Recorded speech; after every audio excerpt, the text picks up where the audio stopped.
Hello everyone, welcome to our YouTube channel. In this video, we will discuss the types of letter and what is the assessment criteria of our ET letter.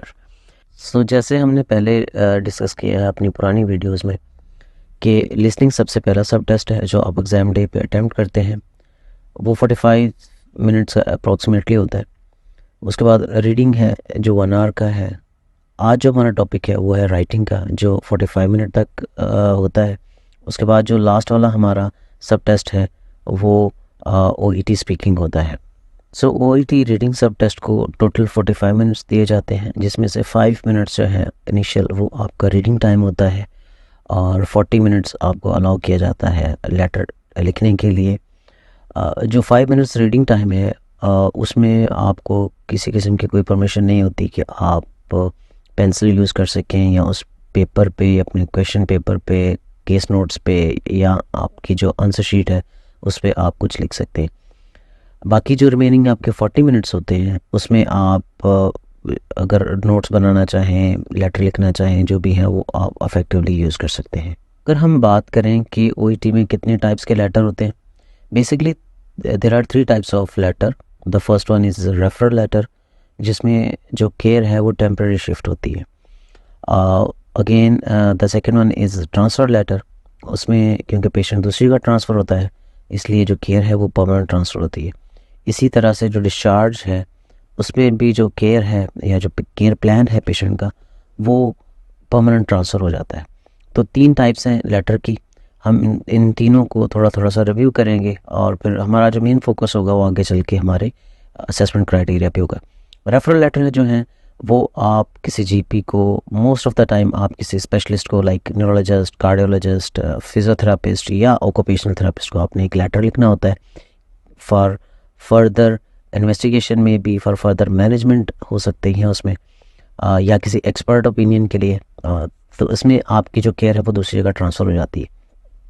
जो transfer letter है वो किसी GP, किसी hospital nurse या किसी community nurse को आप लिख सकते हैं। उसके बाद जो डिस्चार्ज लेटर है वो आप किसी general practitioner, community nursing home में या पेशेंट के कभी रिटायरमेंट होम में जा रहा होता है तो आप उसमें वो लेटर लिख सकते हैं। उसके बाद रेफरल लेटर की अगर हम बात करें, उसको अगर हम मज़ीद डिवाइड करें तो उसको 2 टाइप्स में डिवाइड किया जाता है। एक नॉर्मल रेफरल होता है जो किसी स्पेशलिस्ट को हो सकता है, एक होता है अर्जेंट रेफरल, ठीक है, जिसको बोलते हैं अर्जेंट लेटर। जो अर्जेंट लेटर है वो किसी एमरजेंसी डिपार्टमेंट में, किसी head of the emergency department को लिखा जाता है कि कोई मेडिकल इशू ऐसा है पेशेंट का जिसको डील करना एक अर्जेंट बेसिस पे नेसेसरी है। तो उसमें जो रेफरल लेटर होगा वो अर्जेंट रेफरल लेटर होगा। सो इस बात को ज़हन में रखें कि जो रेफरल लेटर है वो 2 तरह के होते हैं। एक नॉर्मल रेफरल है जो किसी नॉर्मल किसी एक्सपर्ट ओपिनियन के लिए या कोई आप मज़ीद पेशेंट की फ़र्दर इन्वेस्टिगेशन चाह रहे हैं या अपनी डायग्नोस को कंफर्म करना चाह रहे हैं तो आप किसी भी स्पेशलिस्ट के पास भेज देते हैं पेशेंट को। आप इस बात को ज़हन में रखें कि जो इमरजेंसी या रेफरल या इमरजेंसी लेटर है वो हमेशा किसी इमरजेंसी डिपार्टमेंट में रेफ़र किया जाता है, राइट। उसके बाद अगर हम ट्रांसफ़र लेटर की बात करें तो ट्रांसफ़र लेटर जो है मैंने आपको पहले बताया कि इसमें केयर क्योंकि परमानेंट ट्रांसफ़र होती है तो किन सिचुएशन में हम लिख सकते हैं।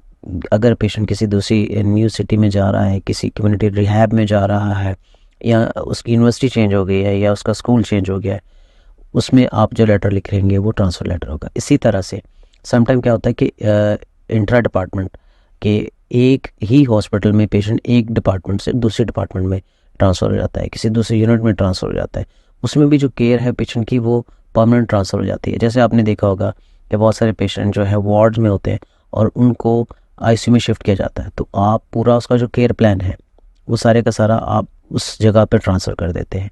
तो जो ट्रांसफ़र लेटर है वो इंट्रा हॉस्पिटल हो सकता है, within hospital. Patient can be transfer to other hospital और इंटर डिपार्टमेंट ट्रांसफ़र हो सकता है।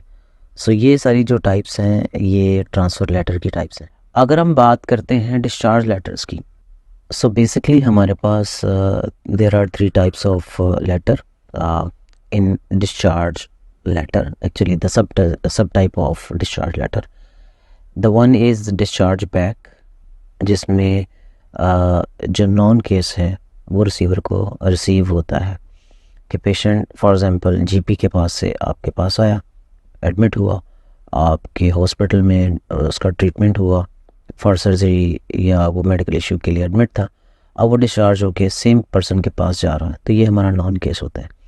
फिर इसमें दो और टाइप्स हैं जिसको हम कहते हैं डिस्चार्ज रेफरल और सेकंड है डिस्चार्ज ट्रांसफ़र।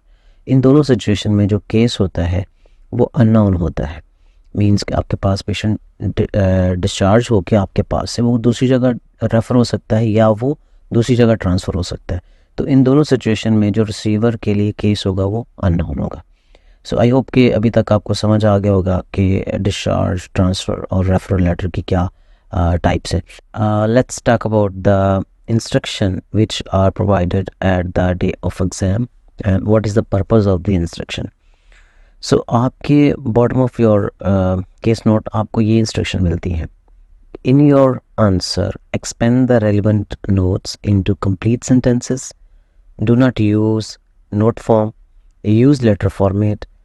And लास्ट में एक लाइन लिखी होती है, the body of the letter should be approximately 180 से 200 words. तो ये एक्चुअली इसको हम बोलते हैं इंस्ट्रक्शन फॉर टास्क, क्योंकि जो कैंडिडेट्स हैं उनको ये बात समझना बहुत ज़रूरी है कि आपने अपना लेटर जो आपने फॉर्मेट करना है वो इसके अकॉर्डिंग ही करना है। अगर हम बात करते हैं अपने OET राइटिंग असेसमेंट क्राइटेरिया की, तो ये बेसिकली इसके 6 कंपोनेंट हैं। ये मैंने आपकी कंप्यूटर स्क्रीन पे इसको डिस्प्ले कर दिया है और आपका जो लेटर है वो इसके अकॉर्डिंग ही असेस होता है। इसमें जो फर्स्ट कंपोनेंट है that call purpose, second is content, then conciseness and clarity, humour and style, organisation and layout and language. आपका जो लेटर है ये 6 कंपोनेंट के अगेंस्ट असेस होता है। और अगर अल्टीमेटली आपका अगर गोल ये है कि आपको B ग्रेड इसमें से लेना है या B स्कोर आपको करना है, so you have to get 2 out of 3 in purpose and 5 out of 7 in other rest of criteria. Okay, ये पब्लिक वर्जन है OET राइटिंग असेसमेंट क्राइटेरिया का और ये OET की वेबसाइट पे अवेलेबल है।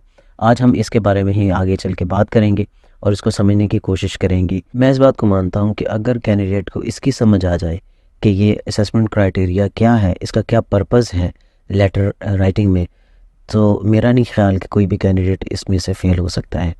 क्योंकि अगर आपने इसको अच्छे से अंडरस्टैंड कर लिया तो अल्टीमेटली आपका असेसमेंट जो लेटर की असेसमेंट होनी है वो इसके अगेंस्ट होनी है।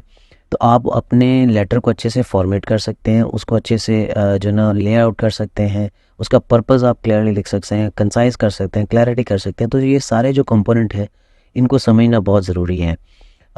सो इसमें सबसे पहला जो कंपोनेंट है वो है पर्पस। पर्पस क्या होता है? जो first paragraph of the letter है उसको हम बोलते हैं पर्पस। ये इमीडिएटली अपेरेंट होता है और फिर लेटर ऑन आपने इसको एक्सपेंड करना होता है अपने लेटर में। फॉर एग्ज़ाम्पल ये जो मैंने इस पे एग्जांपल दी है, ये OET ऑफिशियल वेबसाइट पे इनका एक लेटर है, नर्सिंग की जो कैटेगरी है उसमें लेटर है मिस्टर लियोनल रामामूर्ति का।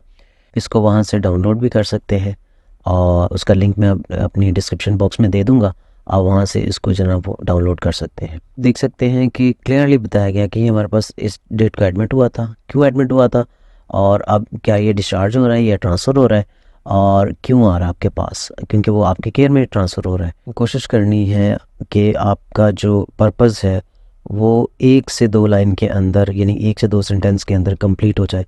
इसको बहुत ज़्यादा आपने एक्सपेंड नहीं करना, टू द पॉइंट करना है, बिल्कुल क्लियर इन्फॉर्मेशन उसको देनी है और बिल्कुल कंसाइज करके लिखना है। क्योंकि मैंने आपको पहले बताया कि लेटर ऑन आपने इसी पर्पस को अपने केस नोट में जो केस नोट से आपने अपने जो लेटर में है उसको एक्सपेंड करना होता है। आप फर्स्ट पैराग्राफ में भी इसको एक्सपेंड कर सकते हैं जिसमें आप उसका मेडिकल बैकग्राउंड दे सकते हैं, उसकी प्रेजेंटेशन दे सकते हैं कि किस तरह से हमारे पास एडमिट हुआ था, क्या इसके सिम्टम थे, और अगर आप उसकी मेडिकल हिस्ट्री लिखना चाहते हैं तो वो भी आप इसके अंदर लिख सकते हैं। लेकिन आपने अपने पर्पस को आगे चल के लाजमी एक्सपेंड करना होता है, राइट। जो सेकंड क्राइटेरिया है वो है कंटेंट का। कंटेंट क्या होता है कि क्या आपका जो लेटर है उसका जो कंटेंट है वो अप्रोप्रिएट है रीडर के लिए, कि फॉर एग्जांपल आगे जो रिसीवर है वो कम्युनिटी रेजिडेंट कम्युनिटी नर्स है, तो आपने अपना जो लेटर है उसके अकॉर्डिंग लिखना है। रीडिंग टाइम में आपने इस चीज़ को अंडरस्टैंड करना है कि अगर मैं कम्युनिटी रेजिडेंट नर्स होती तो मुझे कौन कौन सी इन्फॉर्मेशन इस पेशेंट के रिलेटेड चाहिए होती। तो आपने अपने आप को उसकी जगह पर रख के सोचना है, फिर आपने अपने लेटर को उसके अकॉर्डिंग जो ना वो लिखना है। इस क्राइटेरिया की ये भी डिमांड है कि क्या आपने कंटेंट को एक्यूरेटली रिप्रेजेंट किया या नहीं किया, किस तरह से कैंडिडेट मिस इंटरप्रेट कर सकते हैं और किस तरह से इनएक्यूरेटली उसको रिप्रेजेंट कर सकते हैं। केस नोट को इसकी एग्जांपल मैंने आपकी कंप्यूटर स्क्रीन पे दे दी है, आप इसको देख सकते हैं। अगर हम बात करें जो हमारा थर्ड क्राइटेरिया है वो है कंसाइजनेस एंड क्लैरिटी की, तो इसका मतलब ये है, क्योंकि हमें टास्क में भी बताया गया है कि आपने 180 से 200 वर्ड लिखने हैं। अगर आपने 180 से कम लिखे हैं, फॉर एग्जांपल 160 वर्ड्स हैं आपके, 170 है या 150 वर्ड्स हैं, तो इसका मतलब आपने बहुत सारी रेलिवेंट इन्फॉर्मेशन आपने मिस कर दी है। और अगर आपका वर्ड काउंट जो है वो 220 या उससे ज़्यादा है, 230, 225, 240, 250 आपने वर्ड्स लिख दिए हैं, तो इसका मतलब ये है कि आपने बहुत सारी इररेलेवेंट इन्फॉर्मेशन आपने उसमें ऐड कर दी है। मतलब कि अननेसेसरी इन्फॉर्मेशन जो उस रीडर को उस केस से रिलेटेड नहीं चाहिए थी, आपने वो चीज़ें भी उसके अंदर ऐड कर दी हैं। तो आपने इस चीज़ का ख्याल रखना है जब आप लेटर लिख रहे हों, और आपने बहुत सारी चीज़ों को समराइज़ करना होता है। इस जैसे हमने इस एग्जांपल आपकी जो कंप्यूटर स्क्रीन पे डिस्प्ले की है, और आपकी जो इन्फॉर्मेशन है वो क्लियरली रिप्रेजेंट होनी चाहिए। जैसे आपने डिटेल पैराग्राफ लिखा है तो उसमें आपने उसका फॉर एग्जांपल मेडिकल बैकग्राउंड लिखना है या उसकी पास्ट मेडिकल हिस्ट्री लिखनी है, तो आपने उसको बहुत समराइज़ करके लिखना है, और इस तरह से आप अपने लेटर को जो है ना वो अच्छे तरीके से फॉर्मेट कर सकते हैं। हमारा नेक्स्ट क्राइटेरिया है योनर एंड स्टाइल। योनर एंड स्टाइल का मतलब ये है कि आपका जो लेटर है वो ओईटी का एक पैटर्न बना हुआ है, उसके अकॉर्डिंग आपने लिखना है। आपने अपना ओपिनियन नहीं देना होता उसमें, आपने जजमेंटल नहीं होना, और जो आप इंफॉर्मेशन देंगे वो बिल्कुल क्लिनिकल हो और फैक्चुअल हो। ठीक है, ये साथ साथ आप इसका स्क्रीनशॉट ले सकते हैं और इसको अंडरस्टैंड कर सकते हैं कि किस तरह से हमने योनर स्टाइल को रिप्रेजेंट किया। ये एक इनएक्यूरेट एग्जांपल है जो कि योनर स्टाइल की है, कि फॉर एग्जांपल वो एक स्पेशलिस्ट को लेटर लिखा हुआ है और उसमें लिखा है कि let me tell you what is that, firstly do this, secondly I think you should do this. आप इसमें देख सकते हैं कि जो राइटर है वो बहुत जजमेंटल है और वो अपना ओपिनियन दे रहा है, और वो लेटर जो है उसको ऑर्डरिंग वे में लिख रहा है। आपने ये मिस्टेक नहीं करनी।